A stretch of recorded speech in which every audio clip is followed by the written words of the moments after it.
जयपुर का रुख करेंगे। विधानसभा का दरअसल आज बजट सत्र है, प्रश्नकाल के साथ इसकी शुरुआत होगी और विधानसभा की कार्रवाई आज जारी रहने वाली है। सीएम से जुड़े विभाग समेत कई विभागों से संबंधित इसमें सवाल रहेंगे और सदन के पटल पर रखा जाएगा प्रतिवेदन। कार्य सलाहकार समिति का ये रखा जाएगा प्रतिवेदन मुख्य सचेतक जोगेश्वर गर्ग रखेंगे और इस दौरान सबकी निगाहें टिकी होंगी क्योंकि कई सवाल जवाब सदन के पटल पर रखे जाएंगे और इस दौरान तीखी बहस भी देखने को मिल सकती है क्योंकि कल ही राजस्थान का बजट आया है और इस दौरान सबकी निगाहें इस बात पर भी टिकी हुई थी कि विपक्ष का आखिर इस पर रवैया क्या देखने को मिलेगा। सदन के पटल पर बताया जा रहा है कि अधिसूचनाएं रखी जाएंगी, सवाल जवाब होंगे।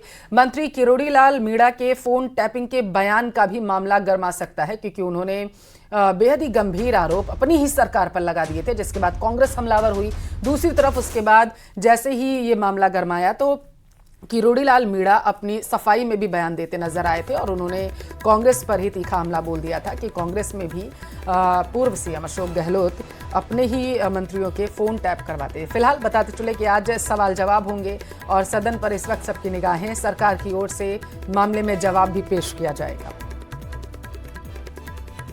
तो देखिए, आज जयपुर से बड़ी खबर आपको हम दे रहे हैं जहां पर आज बजट सत्र रहने वाला है और कई विभागों से संबंधित इसमें सवाल जवाब रहने वाले हैं।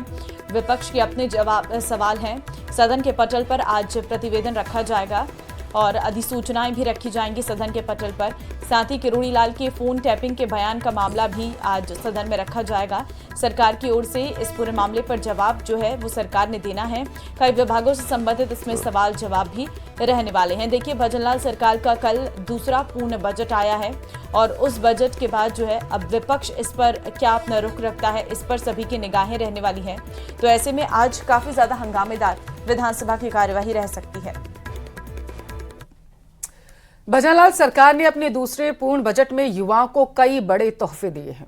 सरकारी नौकरी में भर्ती के ऐलान से बेरोजगार युवा भी खुश हैं। दिया कुमारी ने बजट पेश करते हुए घोषणा की है कि इस साल राजस्थान में 1,25,000 पदों पर सरकारी भर्तियां की जाएंगी और इससे राजस्थान के बेरोजगार युवाओं को राहत भी मिलेगी। क्या कुछ कहा गया है बजट में वित्त मंत्री की तरफ से, विस्तार से रिपोर्ट में देखिए। नए स्टार्टअप्स बनाते हुए 750 से अधिक स्टार्टअप्स को I start fund of funds के माध्यम से फंडिंग उपलब्ध कराने की मैं घोषणा करती हूँ। युवाओं को असंभव को संभव बनाने के लिए आवश्यक स्किल्स एवं संबल देने के लिए हमारी सरकार सभी आवश्यक कदम उठाने के लिए संकल्पित है। 1500 विद्यालयों में अटल टिंकरिंग लैब स्थापित किए जाने की घोषणा करती हूँ। बजट से युवाओं को मिला तोहफा, छात्रों के साथ बेरोजगारों को रोजगार, 1.25 लाख सरकारी नौकरियों की सौगात।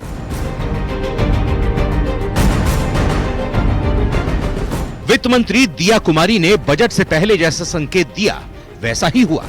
बजट में कई अहम घोषणाएं हुई जिससे युवाओं के चेहरे खिल गए।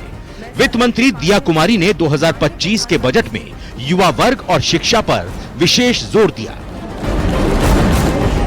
उन्होंने प्रदेश के युवाओं और शिक्षा प्रणाली में कई सौगातें दी हैं। दिया कुमारी ने ऐलान किया है कि प्रदेश में रोजगार नीति 2025 लाई जाएगी।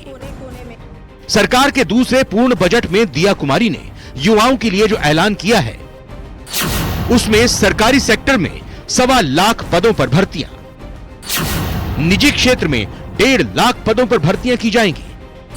विश्वकर्मा युवा उद्यमी योजना की शुरुआत होगी। 50,000 युवाओं को कौशल प्रशिक्षण दिया जाएगा। स्टार्टअप के लिए युवाओं को फंड दिया जाएगा।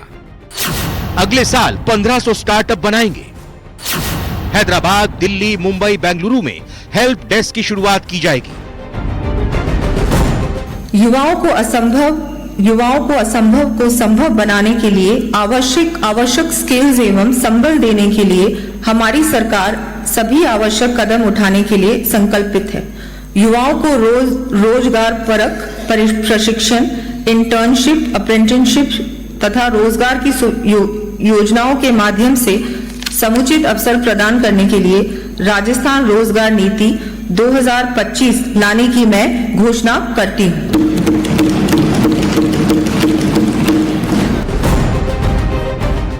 सरकार युवाओं के रोजगार प्रशिक्षण के लिए 500 करोड़ रुपए खर्च करने वाली है। इसके अलावा युवाओं के लिए करियर काउंसलिंग सेंटर की शुरुआत की जाएगी। 1500 स्कूलों में अटल टिंकरिंग लैब बनेगी। अलवर, अजमेर, बीकानेर में डिजिटल प्लानिटोरियम बनेंगे। भरतपुर, कोटा, अजमेर, बीकानेर के साइंस सेंटर में इनोवेशन हब की स्थापना होगी। कोटा में बनेगा विश्वकर्मा कौशल प्रशिक्षण केंद्र। सभी कॉलेजों में नई किरण नशा मुक्ति केंद्र स्थापित किए जाएंगे। कोटा, सीकर, जोधपुर और जयपुर में युवा साथी केंद्र स्थापित किए जाएंगे। विद्यालयों के अंदर नई किरण नशा मुक्ति केंद्र स्थापित किए जाएंगे। द्रोणाचार्य पुरस्कार से पुरस्कृत खिलाड़ियों को मिलेगी जमीन। छात्राओं को 35,000 स्कूटियों का वितरण किया जाएगा। प्रदेश में खिलाड़ियों को प्रोत्साहन देने की दृष्टि से अर्जुन पुरस्कार विजेताओं के समान द्रोणाचार्य पुरस्कार विजेता प्रशिक्षकों को भी भूमि आवंटित की जाने की घोषणा करती हूं। साथ ही तकनीकी शिक्षण संस्थानों में भी स्पोर्ट्स कोटा लागू किया जाना प्रस्तावित है।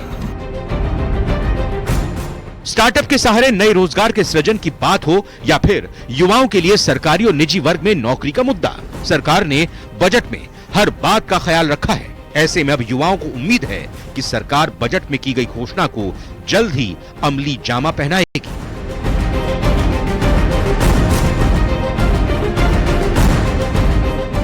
Bureau report, news 18, Rajasthan.